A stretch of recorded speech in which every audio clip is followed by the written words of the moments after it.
Hello বন্ধুরা, তোমরা কেমন আছো? আশা করি তোমরা সবাই ভালো আছো। দেখো বন্ধুরা, আমার ছেলেই যে মাঠে খেলা করছে বিকেলে, তা দাদারা ফুটবল খেলছে, তাদের সঙ্গে খেলা করছে। তারপরে আমি এখানে বাড়ির কাজটা সেরে চলে গেলাম এখানে সন্ধ্যা দিতে। সন্ধ্যা প্রদীপ জ্বাললাম আমাদের এই ছোট্ট ঘরে। আমার এই ঠাকুরগুলোই থাকে, আর কিছুই না।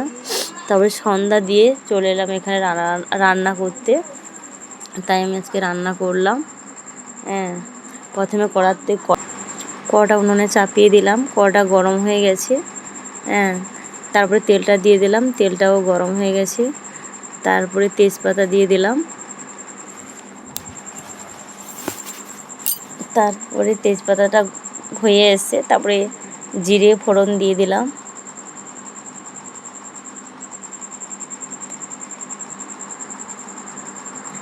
দিয়ে নাড়াচাড়া করলাম।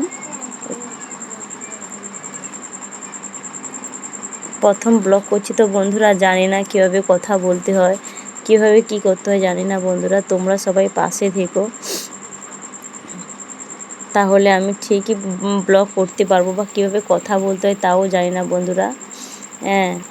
তোমরা যদি আমার পাশে থাকো, ঠিক তোমাদের দেখে দেখে আমি ঠিক কথা বলতে পারবো। কথা বলতে বলতে দেখো পেঁয়াজ দিয়ে দিলাম কড়ার মধ্যে,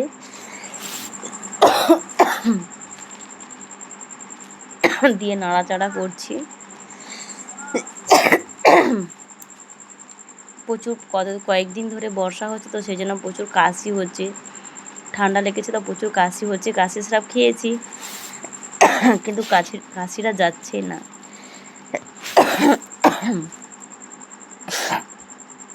তারপরে পেঁয়াজটা নাড়াচাড়া করছি, পেঁয়াজটা হয়ে এসছে বা হালকা বাদামি কালারের হয়ে এসছে। তারপরে আদা রসুনের যে পেস্টটা ছিল সেইটা দিয়ে দিয়েছি, দিয়ে নাড়াচাড়া করছি।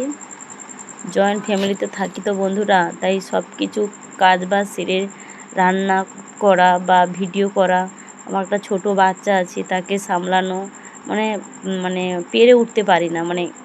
অনেকই ইচ্ছা হয় যে আমি একটা ভিডিও বানাই, সবাই ভিডিও করছে আমিও ভিডিও করি, আমারও ভালো লাগে দেখতে, আমি একটু করি, ভিডিও করি। সেরকম করতে পারি না বন্ধুরা, সময় সেরকম পাই না, ছোটো বাচ্চা আছে সেই জন্য। তারপরে আদা রসুনের গন্ধটা চলে গেছে, সেই জন্য হলুদ আর লঙ্কা গুঁড়োটা দিয়ে ভালো করে মশলাটা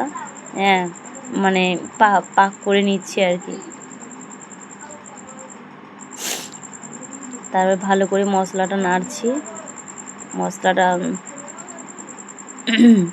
এই তো নিচে লেগে গিয়েছিলো, সেই জন্য একটু হালকা নিচে লেগে যাচ্ছে আর কি, সেই জন্য আমি হালকা একটু জল দিয়ে দিলাম, দিয়ে মশলাটাকে ভালো করে নাড়াচাড়া করলাম।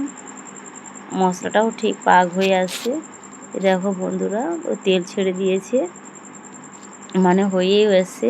আমাদের ওইখানে তো যে লাইটটা দেওয়া থেকে রান্নাঘরে না, ওটা দেখাই যায় না, ভিডিও যদি বানায় না দেখা যায় না বন্ধুরা। সেই জন্য লাইট ধরছি, এধারে খুন্তি নাড়ছি, সেধারে ক্যামেরা করছি না, একসঙ্গে হয়ে ওঠে না।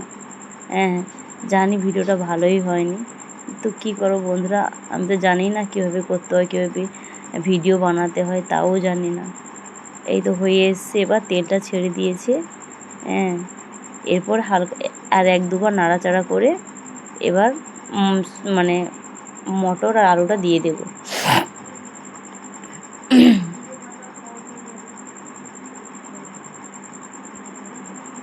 এধারে রান্না করতে করতে আমার ছেলেটাও চলে এসে দিয়ে দুষ্টামি করছে, আমার থালা বাসন সব ফেলে দিয়েছে, নুন মালা ঢেলে দিয়েছে।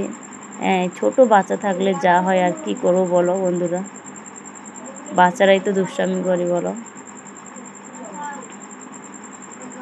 আর আমাদের কিন্তু কাঠের উনুনে রান্না করা হয়, আমাদের কোনো গ্যাস নেই, গ্যাসে রান্না করি না। আর বাড়িতে যে ছোটো বাচ্চা আছে, ছোটো বাচ্চার আলাদা রান্না হয়, সব কিছুই আমরা এই কাঠ জ্বালানেই করি।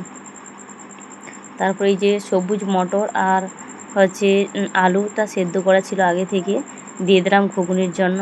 আর বন্ধুরা, জানি না কীভাবে এই মটর খেতে হয়, ইচ্ছে হয়েছিল তাই বাজার থেকে কিনে নিয়ে এসেছি, বাজারে যে দোকানটা ছিল সেখান থেকে কিনে নিয়ে এসে রান্না করছি। এই প্রথমবার খেলাম সবুজ মটরটা, শুকনো আর কি, বিক্রি হয়, সেই জন্য জলে ভিজিয়ে রেখেছিলাম মটরের মতন ওগুলো রান্না করবো বলে আর কি। তারপরেই তো আগে থেকে মানে লবণ দিয়ে সিদ্ধ করা ছিল, তারপরে এখন হালকা করে লবণ দিয়েছি রসা মানে রসার জন্য বা জুসের জন্য আর কি। তারপরেই তো জলটা দিয়ে দিয়েছি, জলটা ঢেলে দিয়েছি, কষানো হয়ে গেছে, জলটা দিয়ে দিয়েছি। তারপরে তরকারিটা ফুটছে আর কি, তা আমরা অপেক্ষা করব হওয়ার জন্য। কিন্তু মানে মানে মটর আলু তরকারি হওয়ার আগে ভাত হয়েছে, রুটি হয়ে গেছে, ওটা দেখায় না আপনাদের, কিন্তু রুটি হয়েছে। বাড়িতে যারা বয়স্ক, যেমন শ্বশুর আছে, শাশুড়ি আছে, শ্বশুর নেই, শাশুড়ি আছে, আমার দাদা আছে, মানে ভাসুর আর কি, ওরা বা আমার যা আছে, ওরা সবাই কিন্তু রুটি খেতে ভালোবাসে, কিন্তু আমি রুটি খাই না। আর আমার ছেলে রুটি খেতে ভালোবাসে, রাত্রে রুটি খায় না, রুটি দেই না, অ্যাসিড ট্যাসিড করবে বলে, সেই জন্য ভাত খায়। আর জায়ের মেয়ে ও বি ভাত খায়, ছেলেটা রুটি খায়, সেই জন্য ওগুলো আগে হয়ে গেছে। এগুলা বলিনি আমি ভিডিওতে, বা ভিডিওতে বলছি কিন্তু ওগুলো করিনি আর কি, দেখায়নি আর কি। তারপরে এই তো কারেন্ট চলে গিয়েছিল, মনে হয় একদমই অন্ধকার হয়ে গেছে, কিছুই দেখা যাচ্ছে না। আর লাইট ধরবো না আমি ভিডিও করবো বলো বন্ধুরা, আমি জানি না কীভাবে কী ধরতে হয়, কী করতে হয়, এই প্রথমে আমি করলাম। আমারও হয়ে এসছে, তরকারিটা হয়ে এসছে।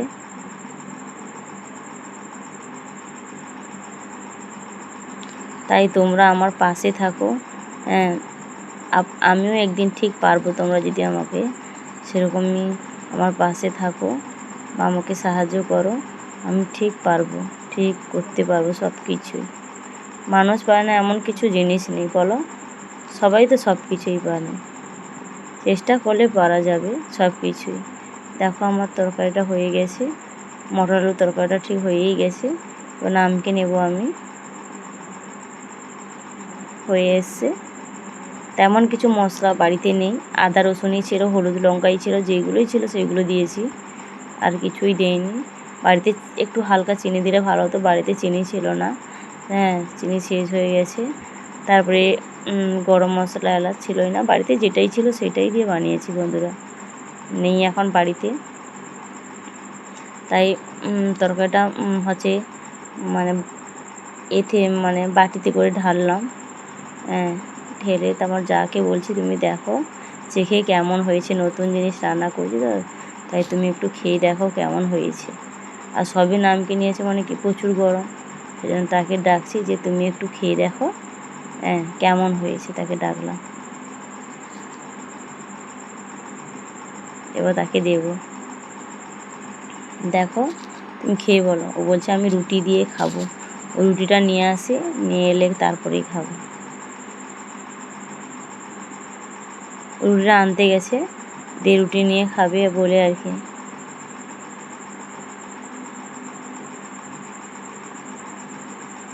আর প্রচুর গরম তো, তাই তোরা খেতে পাচ্ছে না। আমাদের এখানে তো বর্ষাই হচ্ছে প্রচুর বন্ধুরা, তোমাদের ওইখানে কার কার বর্ষা হচ্ছে আমাকে একটু কমেন্টে বলো বন্ধুরা। আর বৃষ্টি যা লেগেছে আর একদমই বন্ধই হচ্ছে না, একদমই বন্ধই হচ্ছে না। আর এত বেশি বর্ষা হলে না আমার খুব ভয় লাগে, কারণ আমার ছেলেটা প্রচুর অসুস্থ তো, তাই বেশি ভয় লাগে। আর আমার যা এই যে দেখো না, বলতে বলতে এই তো আমার যা খেয়েছিল, দিয়ে আমি যা মোবাইলটা উপর দিকে তুলেছি, ও লজ্জায় পালিয়ে গেছে, কারণ আমরা কোনো দিন তো ভিডিও করি না বন্ধুরা, তাই আমার লজ্জা পেয়ে ও পালিয়ে গেছে, ক্যামেরার সামনে আসতেই চাইছে না, লজ্জা পাচ্ছে। আমি বললাম তুমি খাও, আমি তোমাকে দেখাবো না, এই বলে তাকে ডেকে নিয়ে এসেছি আর কি। তারপরে ও আমার যা তার মেয়েকে বললো যে তুইও খাবি, আর ওকেও ডাকলো, ও মানে ছোট্ট মেয়েটা আর কি, আমার ছেলে থেকে 4 মাসের বড়, ওকে বললো যে তুই খা আর কি। ও গরম বলে খাবে না বলছে, না করছে, গরম বলছে না ও, সেই জন্য ও খাবে না বলছে। ও কিন্তু ঝাল খায় বন্ধুরা, ও আমাদেরই সব কিছু তরকারি যা রান্না করি ও খায়, সব কিছুই খায়, কিন্তু আমার ছেলে না, ও সব ঝাল খাবার খায় না। আমাদের তরকারি তো না আর কোনো কিছুই দিলে খাবে না। ওকে আলাদাভাবে যদি আমি বানিয়ে দিই তাহলে খায়, আর ও শুকনো খেতে পারে না। আর ওকে ডাল দিয়ে ভাত দিলে তবেই খাবে, আর ও মাছ ছাড়া খেতেই পারে না। শুধু ডাল দিলেও খেয়ে নেবে, কিন্তু মাছটা দিলে খুবই আনন্দ হয়, খুব মানে মজা পায় আর কি, খুব আনন্দ করেই খায়। তো বলতে বলতে বলতে বন্ধুরা আমার ছেলের কাছে চলে এসেছি, আমার ছেলেকে নিয়ে বসছি, ও একটু খেলা করছে। ওকে মানে কয়েকদিন বর্ষা হচ্ছে তো, আর আমাদের তো মাটি মেঝো তো মাটি, তাই মাটিতে তো মানে ভিজে গেছে, মানে স্যাঁত স্যাঁত করছে আর কি। সেই জন্য ওকে মজা পুড়িয়ে রাখলে ও নিচে চলাফেরা করে আর কি, নিচে চলাফেরা করে আর কি, মজা করে রাখি, নাহলে ওর প্রচুর ঠান্ডা লেগে যায়। একে মানে এমনিতেও ও হসপিটালে 2 দিন ছাড়া ভর্তি হয়, কারণ ওর নিউমোনিয়া হয়। এত সেফটির মধ্যে রাখি, তবু কী করে যে নিউমোনিয়া হয় আমি বলতে পারবো না। পায়ে মজা দিয়ে রাখি, ওকে গরম জলে স্নান করাই, বাইরে বের করিই না একদমই, বর্ষা হলে একদমই বাইরে বের করি না, ঘরের মধ্যেই রাখি। তবু তো ওর ঠান্ডা লেগে যায়, কী করে যে লেগে যায় ভগবানই জানে যে কীভাবে লেগে যায়। আর ওর শরীরের ইমিউনিটি পাওয়ারটা যে এতটাই কম যে মানে সহজেই সব কিছু মানে যেমন মানে মাসুম যেভাবে চেঞ্জ হয় না, এই মানে কখন ঠান্ডা কখন গরম, এতেই বাচ্চা হচ্ছে ঠান্ডা লেগে যায়, কখন কফ বসে যায়। কফ বসে ওকে গ্যাস দিতে হয়, বাড়িতে তো গ্যাসের মেশিনই আছে বন্ধুরা, গ্যাস দিতেই হয়। তাছাড়াও ডাক্তারের ওষুধ খাবে, চাইল্ড স্পেশালিস্ট যে ডাক্তার দেখে প্রাইভেটে, ওদের ওষুধ খেলে ভালো হয়ে যায়, আর কখন কখন ওদের ওষুধে কাজই করে না, আবার হসপিটালে ভর্তি করতে হয়। এই নিয়ে বন্ধুরা 9 বার হসপিটালে ভর্তি হলো। মানে যখনই ভর্তি হয় তখনই ডাক্তার বলে, এতদিন নিয়ে আসোনি কেন বাচ্চাকে, এতদিন বাড়িতে রেখেছো কেন, এতদিন ডাক্তারের কাছে নিয়ে যাও না। আমরা বললাম, ডাক্তারবাবু আমরা কী করে জানবো যে বুকের ভিতরে নিউমোনিয়া হয়েছে, আমি তো ভালো ডাক্তার দেখিয়েছি, ওষুধও খাইয়েছি, ভালো হয়ে গেছিলো, তারপরে কিন্তু কমছেই না, সেই জন্য তো আবার নিয়ে এলাম। হসপিটালে ভর্তি যখন করাই তখন তারপরে বুকের এক্সরে করতে, মানে বুকের যে এক্সরে করতে বললে তখন ছবিতে দেখে যে না বুকে নিউমোনিয়া হয়েছে। আর এবার তো এতটাই বাড়াবাড়ি হয়ে গিয়েছিলো যে 3 দিন আমার ছেলে অক্সিজেন দেওয়া ছিল, তারপরে স্লাইন দেওয়া ছিল, কোনো কিছুই খাচ্ছিল না, খেতে দেয়নি আর কি। তারপরে বাড়াবাড়ি হয়েছে, ডাক্তার বলছে যে এই ছেলে তো যে কোনো মুহূর্তেই দম বন্ধ হয়ে যেতে পারে।